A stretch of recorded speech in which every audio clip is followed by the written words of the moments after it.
Episode 63. வாழ்க்கை ஒரு பரீட்சை. சென்னையில் அவர்கள் வாழ்க்கையை ஆரம்பித்த முதல் சில மாதங்கள் மிகவும் இனிமையானதாக இருந்தது. அருணின் புதிய வேலை அவனுக்கு புதுமையான அனுபவங்களை கொடுத்தது. மேகனா தனது பதவி உயர்வுக்காக மேலும் அதிக நேரம் உழைக்க வேண்டிய நிலை ஏற்பட்டது. இருவரும் தங்கள் கனவுகளுக்காக போராடி கொண்டிருந்தாலும் ஒவ்வொரு நாளும் ஒன்றாக இருக்கும் போதும் அவர்கள் சந்தோஷமாக இருந்தார்கள். ஆனால் வேலை பளுவின் காரணமாக இருவருக்கும் நேரம் கிடைக்காமல் போனது. அதிக நேரம் அலுவலகத்தில் செலவிட்ட மேகனாவுக்கு அருணுடன் தரும் தருணங்கள் குறைந்துவிட்டதாக உணர்வு ஏற்பட்டது. ஒரு நாள் இரவு வீடு திரும்பிய மேகனா அருணை கவனிக்கவில்லை. அவன் அலுவலக வேலைகளில் மூழ்கியிருந்தான். அருண் எப்போதாவது என்னுடன் நேரம் செலவிட முடியுமா என்று கேட்டாள். அவள் கொஞ்சம் வருத்தத்துடன். அருண் தலை தூக்கி பார்த்து, மேகனா, இது நம்முடைய எதிர்காலத்திற்கான ஒரு படி. இன்னும் கொஞ்சம் பொறுமையாக இருக்க முடியுமா என்றான். மேகனா முகத்தை சுளித்து, நம் கனவுகளை உருவாக்க நம் காதலை இழக்க வேண்டுமா என்றாள். அடுத்த சில நாட்கள் ஒருவருக்கொருவர் இடம் கொடுக்கும் முயற்சியில் அவர்கள் இருந்தனர். ஒரு நாள் மேகனா அலுவலகத்தில் இருந்து வீட்டிற்கு வந்து பார்த்தபோது அருண் அவளுக்காக ஒரு சிறிய டின்னர் சர்ப்ரைஸ் ஏற்பாடு செய்திருந்தான்.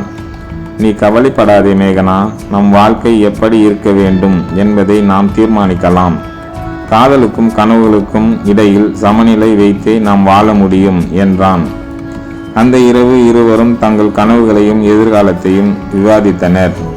அவர்கள் செய்ய வேண்டிய பல முடிவுகள் இருந்தாலும் ஒன்றில் மட்டும் உறுதி செய்து கொண்டார்கள். ஒருவருக்கொருவர் ஆதரவாக இருக்க வேண்டும். மேகனா அவனை பார்த்து, அருண், நீ என் வாழ்க்கையின் ஓவியம். எந்த சூழ்நிலையிலும் எந்த சவால்களிலும் நாம் ஒன்றாக இருக்க வேண்டும் என்றாள். அருண் அவளது கைகளை பிடித்து, நாம் சந்திக்கும் எல்லா பிரச்சனைகளுக்கும் ஒரு தீர்வு இருக்கும். காதல் மட்டுமல்ல, அதை பாதுகாப்பதும் நம் முக்கியம் என்றான். அந்த இரவு இருவரும் ஒருவரின் தோளில் ஒருவர் தலை வைத்து உறங்கினர். அவர்கள் எதிர்காலம் இன்னும் அழகாக இருக்கும் என்பதை நம்பிக்கையுடன் எதிர்நோக்கினர். தொடரும். எபிசோடு 64. காதல் ஒரு கருவி. அருண் மற்றும் மேகனா காதலின் பயணம் இனிமையாக சென்று கொண்டிருந்த போது ஒரு புதிய திருப்பம் அவர்களின் வாழ்க்கையில் எழுந்தது. மேகனா வேலை பளுவால் அவதிப்படுவதற்குள் அவளது அலுவலகத்தில் ஒரு பெரிய வெளிநாட்டு வாய்ப்பு வந்தது. மேகனா, இது ஒரு மிகப்பெரிய சந்தர்ப்பம். நீ அமெரிக்காவிற்கு போய் வேலை செய்ய முடியுமா என்று அவளது மேலதிகாரி சந்தோஷமாக அறிவித்தார். மேகனா திடுக்கிட்டாள். அமெரிக்கா? ஆனால் அருண், எங்கள் வாழ்க்கை என்று தன் உள் உணர்வுகளால் புரிந்து கொள்ள முடியாமல் கலைந்து போனாள். அருணுக்கு இது ஒரு எதிர்பாராத சாக்காக இருந்தது. அவன் மனதில் பல குழப்பங்கள் இருந்தன. நீ போக விரும்புகிறாயா என்று கேட்டான் மெதுவாக. மேகனா பதில் சொல்ல முடியாமல் திகைத்தாள். ஒரு புறம் தனது கனவுகள், மறுபுறம் காதல். அந்த இரவு இருவரும் பேசிக்கொண்டிருந்தனர். நம் வாழ்க்கையின் முக்கியமான நேரம் இது மேகனா. நீ இப்போ இந்த வாய்ப்பை தவறிவிட்டா பின்னாடி வருத்தப்படுவியா என்று கேட்டான் அருண். அருண், உன் ஆதரவின்றி நான் இந்த முடிவை எடுக்க மாட்டேன் என்று அவள் உருக்கமாக கூறினாள். அருண் ஒரு கணம் யோசித்து, நம் காதல் எங்கேயும் தொலைந்து போய்விடாது. நீ உன்னுடைய கனவுகளுக்காக போராட வேண்டும். ஆனால் அதற்காக நம் காதலை விட்டுவிட முடியாது என்று உறுதியாக கூறினான். அந்த வாரம் முழுவதும் அவர்கள் பேசிக்கொண்டிருந்தனர், திட்டமிட்டனர், இறுதியாக முடிவெடுத்தனர். மேகனா அமெரிக்கா சென்று தனது வேலைக்கு செல்வது. ஆனால் அது தற்காலிகம் மட்டுமே. அவள் ஒரு வருடத்திற்கு பின் திரும்பி வந்து விடுவாள். அமெரிக்கா செல்லும் நாளன்று விமான நிலையத்தில் இருவரும் ஒருவரை ஒருவர் பார்த்து கொண்டனர். மேகனாவின் கண்களில் நீர்த்துளிகள் வழிந்தன. நான் மிஸ் ஆக போகிறேன் அருண் என்று சொல்லும் போது அவளது குரலில் வலியும் இருந்தது. அருண் அவளது கையை பிடித்து கொண்டு, நீ எங்கேயும் போ, என் காதல் உன்னுடன் இருக்கும். இது பிரிவு இல்ல, ஒரு புதிய தொடக்கம் என்று கூறினான். விமானம் பறக்கும் போது இருவரின் மனங்கள் கனத்திருந்தன. அவர்கள் இருவரும் காதலின் அடுத்த கட்டத்தை சந்திக்க தயாராக இருந்தனர். தொடரும். 65. பிரிவின் வலியும் மீளும் காதலும். மேகனா அமெரிக்கா செல்வதற்காக விமானத்தில் ஏறிய பின் அருண் மெதுவாக விமான நிலையத்தில் இருந்து வெளியேறினான். அவன் மனதில் பல குழப்பங்கள். அவளுக்கு ஆதரவு அளிக்க வேண்டும் என்றாலும் அவளை இழக்கப் போகும் எண்ணம் அவனை வலிக்கச் செய்தது. அதிக நேரம் கழியாமல் மேகனா அருணுக்கு ஒரு மெசேஜ் அனுப்பினாள். அருண், நீ இல்லாமல் நான் எப்படி இருக்கப் போகிறேன்? உன்னுடன் பகிர்ந்த ஒவ்வொரு காணமும் நினைவில் வருகிறது. அருண் மெசேஜை பார்த்ததும் மிரண்டான். அவளுக்கு தன்னிடம் இருக்கும் பாசத்தை உணர்ந்தான். நீ என் நினைவுகளில் தான் இருக்கிறாய். இது ஒரு சின்ன பிரிவு. நாம் மீண்டும் சந்திக்கப் போகிறோம் என்று அவன் பதிலளித்தான். மேகனா அமெரிக்காவில் புதிய வாழ்க்கையை தொடங்கினாள். வேலை அழுத்தம், புதிய இடம், புதிய மக்களை சந்திக்க வேண்டிய சூழ்நிலை. அவளுக்கு இது மிகவும் கடினமான காலகட்டமாக இருந்தது. அருணும் தனது வாழ்க்கையில் முன்னேற விரும்பினான். மேகனா இல்லாத வாழ்க்கை அவனுக்கு வெறுமையாக இருந்தாலும் அவளின் கனவுகளை ஆதரிக்க வேண்டும் என்பதற்காக அவன் மனதை உறுதியாக்கினான்.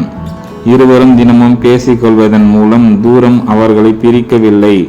ஆனால் நேரமின்மை காரணமாக சில நாட்களில் அவர்கள் பேச முடியாமல் இருந்தது. இதனால் மனதில் ஒரு சிறிய குளிர்ச்சியும் துளுக்க தொடங்கியது. ஒரு மாதத்திற்கு பின் மேகனா தனது வேலைக்கு அடிமையாகி அருணுடன் பேசும் நேரம் குறைந்துவிட்டது. இதனால் அருண் மனதில் குழப்பம் அடைந்தான். அவளுக்கு என்னை விட வேலை முக்கியமா ஆகிவிட்டதா என்று எண்ணம் அவனை வதைத்தது. ஒரு நாள் அருண் தனது நண்பர்கள் விஷ்ணுவை சந்திக்க. விஷ்ணு அவனை பார்த்தவுடனே, அருண், நீயும் வேலை, குழப்பம், வாழ்க்கை எல்லாம் சரியாய் இருந்தால் உன் முகத்தில் சந்தோஷம் ஏன் இல்லை என்று கேட்டான். அருண் மெதுவாக சிரித்து, காதல் வெறும் ஒரு உணர்வு மட்டும் அல்ல, இது ஒரு வாழ்க்கை. ஆனால் அந்த வாழ்க்கை தரையில் வழுக்கிவிடுமோ என்று பயமாக இருக்கிறது என்றான். விஷ்ணு அவனை தோளில் கையை வைத்து, நம்பிக்கை கொள். காதல் நேர்மையாக இருந்தால் அது எந்த தூரத்தையும் தாண்டி வந்து சேரும் என்றான். அந்த நாள் இரவு மேகனா அவனுக்கு கால் செய்யவில்லை, மறந்துவிட்டாள். அடுத்த நாள் அவள் நேரம் கிடைத்தவுடன், மன்னித்து விடு அருண், வேலை பளு அதிகமாகிவிட்டது, இதற்காக நீ கோபப்படாதீங்க என்று மெசேஜ் அனுப்பினாள். அருண் அந்த செய்தியை பார்த்ததும் அவன் கண்களில் வருத்தம் தெரிந்தது. அவன் பதில் எழுதவில்லை. அவன் மனதில் இருந்த கோபத்தையும் வருத்தத்தையும் அவள் புரிந்து கொள்ள முடியவில்லை. இந்த பிரிவும் காதலின் மீது உருவாகும் சின்ன சின்ன குழப்பங்களும் அவர்களை வேறு வழியில் அழைத்து செல்லுமா, இல்லை உண்மையான காதல் என்றென்றும் நிலைத்து நிற்குமா? தொடரும். எபிசோடு 66, பிரிவின் இருண்ட நிழல்கள். மேகனா அமெரிக்காவில் அடையாளம் காணும் புதிய உலகம் அவளுக்குள் பல மாற்றங்களை ஏற்படுத்தி கொண்டிருந்தது. வேலைக்காக முழுமையாக ஈடுபட்டு அவள் உணர்வுகளையும் அருணுடனான உரையாடல்களையும் கவனிக்க முடியாமல் போனாள். அருண் அவளின் மௌனத்தை உணர்ந்தான். ஆனால் ஏன் அவ்வாறு நடக்கிறது என்பதை புரிந்து கொள்ள முடியவில்லை. அவன் மெல்ல அவளிடம் மீண்டும் நெருங்க முயன்றான். ஆனால் அவள் பதில்கள் மங்களாகவே இருந்தன. நீ எப்போதும் பிஸியா ஆயிட்டு இருக்க, என்ன மறந்துட்டியா என அவன் ஒரு நாள் கேட்டான். அருண், புது இடம், புது வேலை, புது சவால்கள், எதற்கும் நேரம் போதவில்லை என்று அவள் பதில் அளித்தாள். அவனுக்கு அவள் பதில் ஏதோ ஒழுங்காக இல்லை என்று தோன்றியது. ஒரு நாள் மேகனா தனது இன்ஸ்டாகிராம் ஸ்டோரியில் மூலமாக அருணுக்கு அதிர்ச்சி அளித்தாள். ஒரு வேலைக்கார நபருடன் அவள் வெளியே சென்ற புகைப்படம். இவன் யார் என்று அருண் அவளிடம் நேரடியாக கேட்டான்.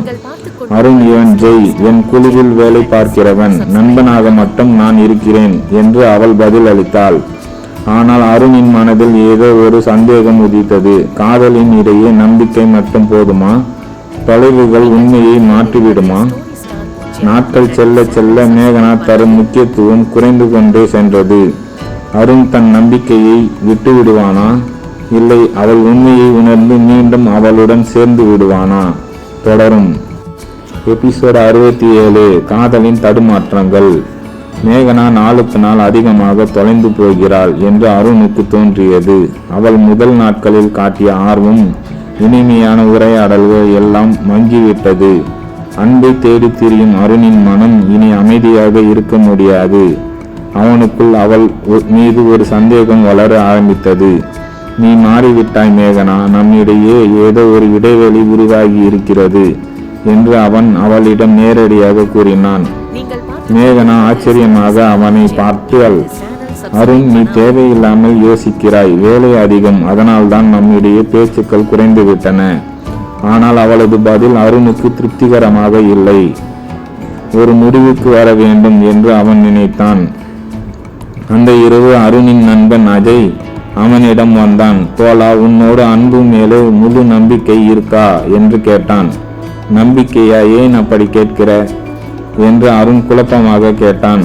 அஜய் தனது மொபைலை எடுத்து காட்டினான். இதை பார். அந்த புகைப்படத்தில் மேகனா ஒரு நிகழ்ச்சியில் ஜெய்யுடன் மிக நெருக்கமாக இருந்தாள். அவளது முகத்தில் மகிழ்ச்சி பளிச்சிட ஜெய் அவளை அருகில் வைத்திருந்தான். அருணின் உள்ளம் கொதிக்க தொடங்கியது. இது என்ன? ஏன் இவ்வளவு நெருக்கமாக இருக்கிறாள்?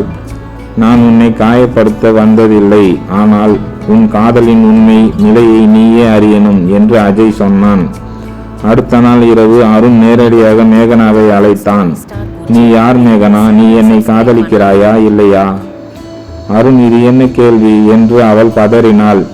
நீ ஜெய்யுடன் மிக நெருக்கமாக இருக்கிறாய். நம்முடைய காதலுக்கு இது தேவையா? மேகனா ஒரு நிமிடம் மௌனமாக இருந்தாள். அருண், உண்மையை சொல்கிறேன், ஆனால் நீ முதலில் என்னை நம்பணும். அவள் என்ன சொல்ல போகிறாள்? அருணின் சந்தேகம் சரியா, அல்லது இவை அனைத்தும் ஒரு தவறான புரிதலா? தொடரும். இந்த கதை உங்களுக்கு பிடித்திருந்தால் சப்ஸ்கிரைப் பண்ணி எனக்கு ஆதரவு தெரிவிங்கள். லைக் பண்ணுங்க. உங்களுடைய கருத்து எனக்கு தேவைப்படுகிறது, அதனால் கமெண்டில் கூறவும்.